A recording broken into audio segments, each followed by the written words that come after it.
everyone, and thanks for tuning in. Much appreciated. Today is I've got Jan from New York City Saves Money. Hey, Steve, Hi. everybody.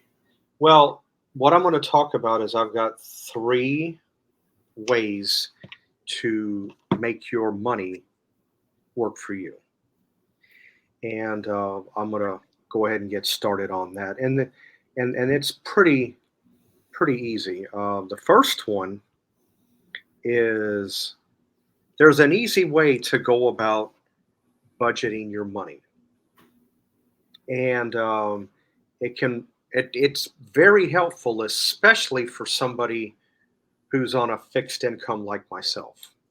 So you get a set amount of money every month. It can also work for people that get paid weekly, for those that still do. I know it's not real common, and every 2 weeks, which is the most common. So what I do is I look and see what my money is, and after I pay out my money, what has to be paid out, I'll take whatever amount is left and I'll look and see what day on the calendar it is.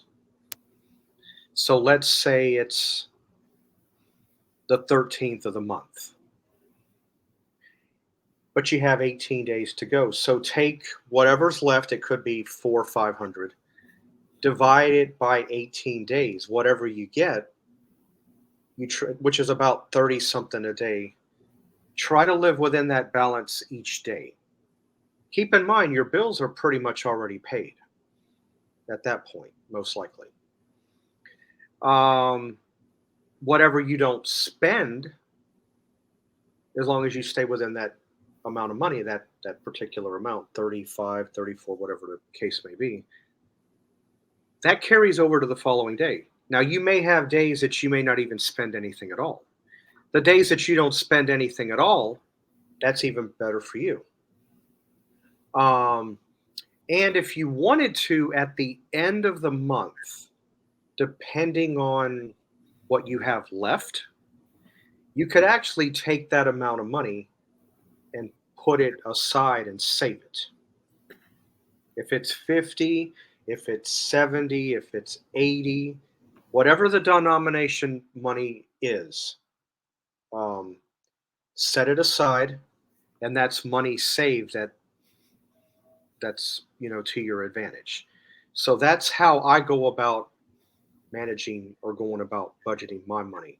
After I pay my bills, whatever day in the month it is, because it varies from month to month. Divide it by that amount of days left. What you get, try to live within that. Um, the second one, right here, this is a good one that I like.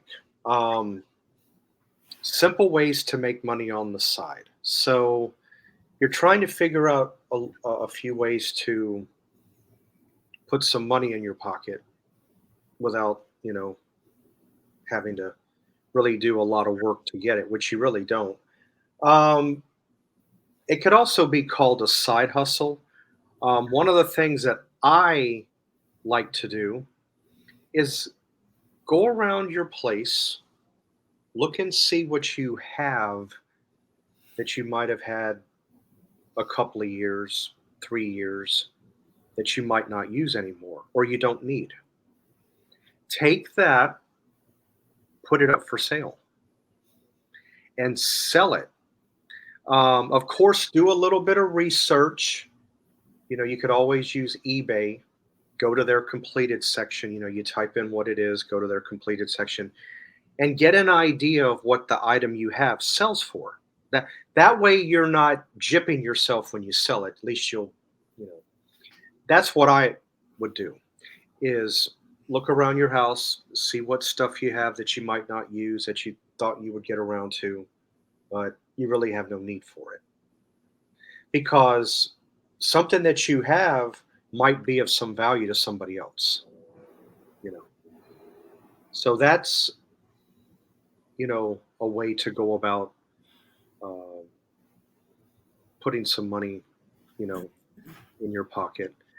And another Simple way to, you know, make money. You're not really making money, it's really more of a savings money. It has to do with partially what I just said for the number one tip. Um, if you're able to take a dollar, $5, $10, whatever you think within your, you know, your monies, add up 5 times 7. Let's just use a $5 bill as an example. That's 35 a week. Take $35 times however how many weeks it is for that month. Set that aside. If it's 4 weeks, you've already got $140. So that's another way you can go about, you're not making money, but you're kinda saving, to put off to the side. You're keeping your money. Right. So, that's a couple of ways that I have there.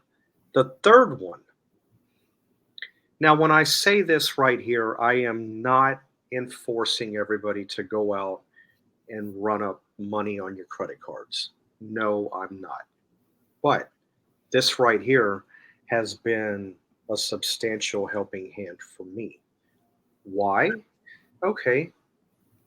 For those of you that probably have seen it, interest rates have gone back up again. So if you have a balance that you're not able to completely pay off, even if it's just a couple of three, four, $500, let's just use that number as an example. Look on your other cards. If you got a balance transfer 0, 2.9, 3.9, 4.9, any of those, I'd rather pay that APR than to pay 15, 16% over here. Move the money. It's not hard to do. You can do it online. Um, it'll buy you some more time, as much as you'll need. A lot of the time, the balance transfers can run 12 months. Sometimes it can run 18 months. But to pay off 500, it wouldn't take you quite that long. But that's just to give you an example. And it's not hard to do. All you do is go to your credit card app or your website, and you click on balance transfer, select your offer, click on it. And then all they're going to need is the credit card name, the account number, the address, and the amount that you're going to pay off. And then you just submit it. And it takes a lot of the time it can be done by wire transfer. A lot of the time it can be done within 3 to 4 business days, maybe 5 at the most. And that balance is now on a lower rate. That's another way to put some money back in your hand. It's ridiculous that you have to pay the 14, 15, 16, 17. I had a credit card that had as high as 18% interest, and I've got good credit. And I thought that was ridiculous. So do that. If you got a balance that a few hundred, move it over. But do keep in mind, I'm not promoting everybody to run out and run up a balance. No.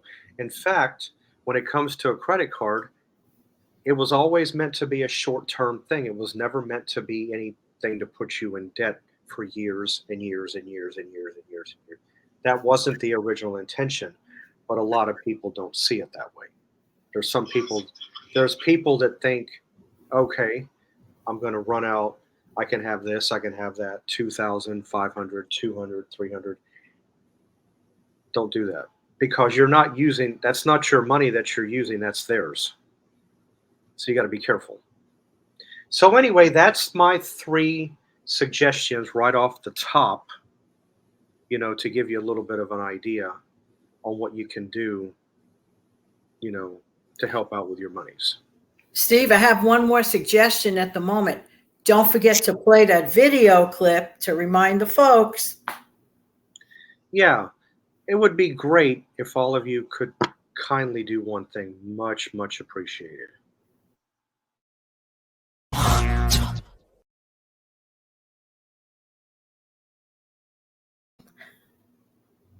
That would be great if you guys could definitely like and subscribe. I would appreciate that.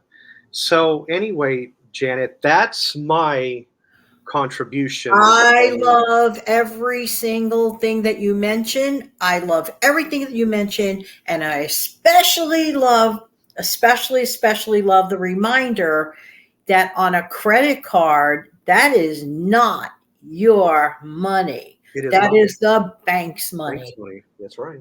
That's why I encourage people to not so much rely on a credit card. And like you said, and like I say a lot of times too, a credit card is meant to be what? A short-term loan, not a forever and a day loan. And unfortunately, Steve, some people mishandle their credit cards for whatever the reason, and or maybe something comes up unexpectedly and it delays things. Not that people intend to have bad things happen, and they're straddled down with debt for not only weeks and months, sometimes, believe it or not, Steve, even for years.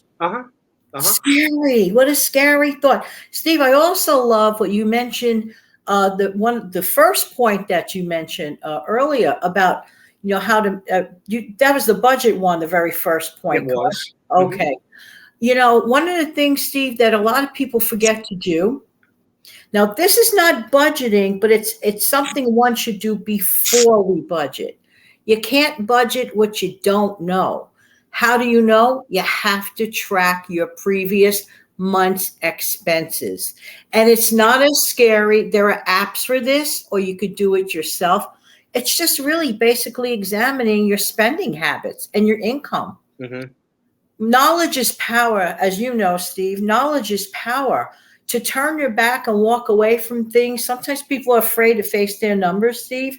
And I think that's one of the biggest mistakes. The other thing you mentioned that I really, really love is what you do when after bills are paid, more or less, right? Your essentials are paid, whatever. Mm-hmm. What you have left. Now, basically, you divide it up by the remainder of the days of the month, and that's how you arrive at the figure? Yeah. Now, it can work for somebody on a fixed income. It can be anybody that gets paid bi-weekly, weekly, whatever. You don't see weekly pay hardly that much anymore. But in the case, like, even if it's somebody that's actively working, you can still do it. Well, in the case of somebody who's actively working, you've got more money flow coming in because you're getting paid, twice a month. People on a fixed income, you get that one time.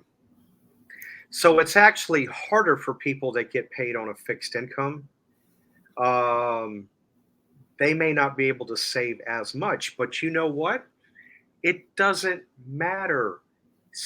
Saving anything, even $1 a day. I mean, I know it does. Oh, but $30, please, what can you do with that? I understand that, but here's where you got to look at something. At the end of the year, it's $360. And can I just jump in on that? Because you and I both like to, impress upon people the idea of the incremental savings, even if it's small. We could start at the $31 a month thing, or bump it up to 40. What's so good about it? Well, ask the person who's really short of cash. You know something, Steve? Once again, I heard on the news again this week that 61% of Americans are living paycheck to paycheck. People aren't going to brag about that. Not really. So people right now are struggling. So I look at it this way, Steve. If that person was able to save $30-$40 for that final week of the month, okay, that bridge before they get their next check, okay, is very important, that little gap. So the ones who are hee ha ha laughing, as opposed to the person that was wise enough to quietly put away that $30 or $40 for that last 7 days of the month, guess what? Maybe they could get a little bit of gas in their car. Maybe they could go to the grocery store and let $25 magically stretch to feed the household. No, there is nothing wrong. Do not despise small savings. Mm-hmm. So I really like your encouragement here with your points. Yeah, believe it or not, no, we know that the price of groceries is not exactly all that budget friendly right now, but $25-$30, yeah, Gets bread, gets milk, gets eggs. It does get you those. Well, yeah, it does definitely get you those three things. And it beats zero. Zero. Yeah. Well, eggs. I mean, if you think about eggs for a minute. Oh, eggs. Yeah, but think about something. Eggs, they can be made up in different ways. You've got Right. you've got an omelet. You can do omelets. Each omelet could be different, but you can put different stuff in it. You've got over medium eggs. You've got Egg salad, poached eggs, deviled eggs, scrambled eggs. scrambled, There's you've got several different ways that eggs can be prepared, and they look different each time. and in use in recipes as well, other recipes. So. Mm-hmm. No, Steve, I really like your theory about being aware of savings and budgeting. Budgeting, it sounds scary. I think people make more out of it than it should. There are many videos, for example, on the Kate Caden channel where she literally describes budgeting, practically 101, for anyone. I highly suggest, Steve and I highly suggest you head on over to the Kate Caden channel. She's got amazing information in that area. Mm-hmm. But you know what, Steve? Here's another point, if you don't mind me throwing in. Mm-hmm. Let's pretend that a person has $30 a day allotted to spend. Does that mean you have to spend it? This is a big mistake. Oh, I have $30 a day of which I could spend. Does that mean you have to spend it? No.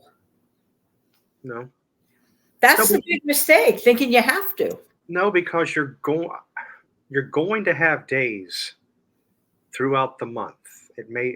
Or throughout the week even.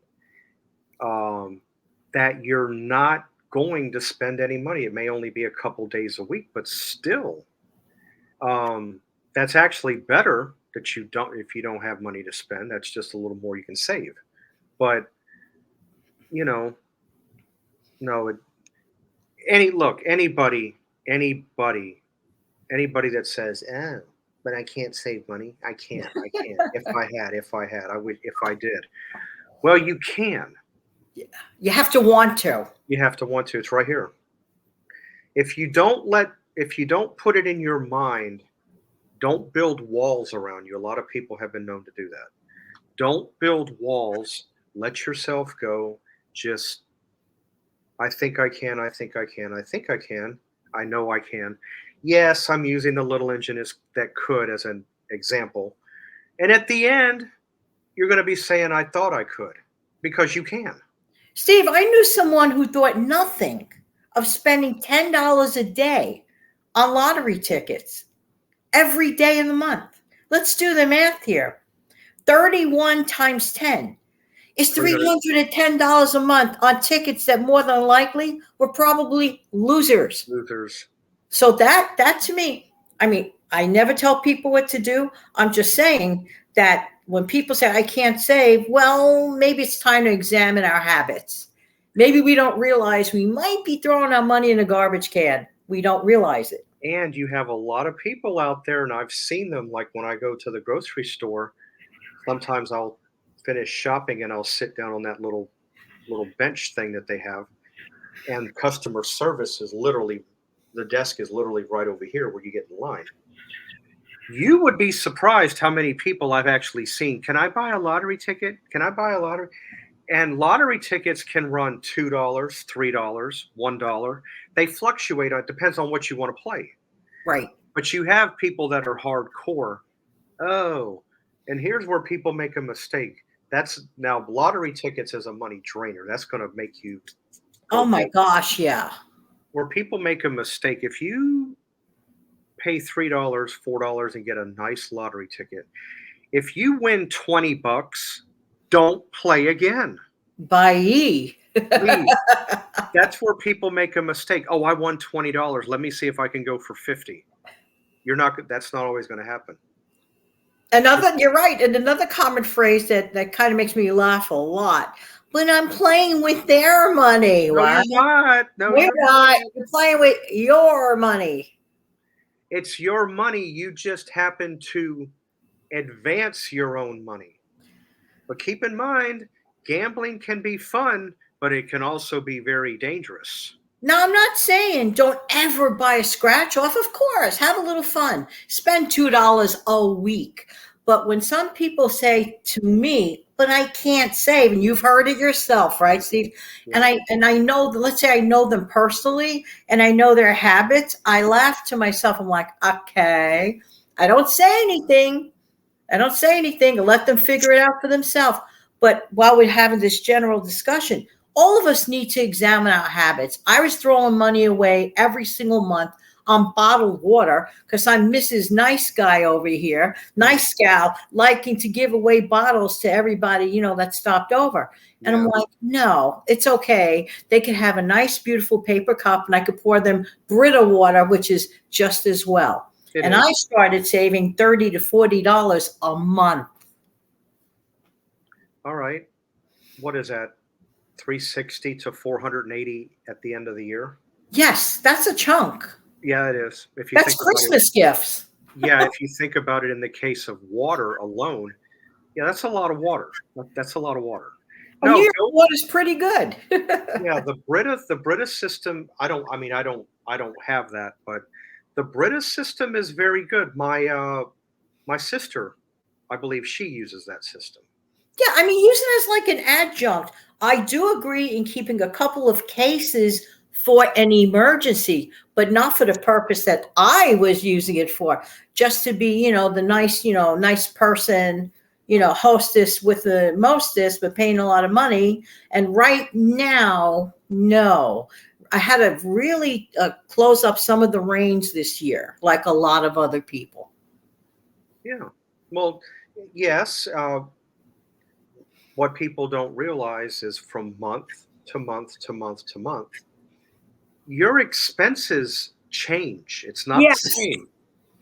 No, one month you might be, yay, I got this extra to work with. That's good. The next month, you're tighter than a tick, or so to speak. So yeah, I get it. I get it. Each month fluctuates. And I like that you pointed that out, Steve, because if a person's on a quote fixed income, their income may be the same every month, but their expenses are not. No, they're not. That's the biggie right there is what goes out. What goes out. Yes. Okay. Well, this was a pretty good segment. I'm glad we were able to talk on this. Thanks for having me on. Oh, sure, anytime. So anyway, guys, glad all of you could stop by, and you know, and my birthday, as all of you may or may not know, is coming up on the 31st of October. Um, I will mention it in the community tab. I can also mention it here as well. There is going to be my 3rd year anniversary show coming up, and it will take place on the 19th of October, which is on a Thursday. I just don't know the time just yet. So be on the lookout for that. But no worries, I will put that up in my community tab once it's more concrete and I have an idea. So anyway, hope everybody has a great rest of your weekend, and we'll see you guys back here next time.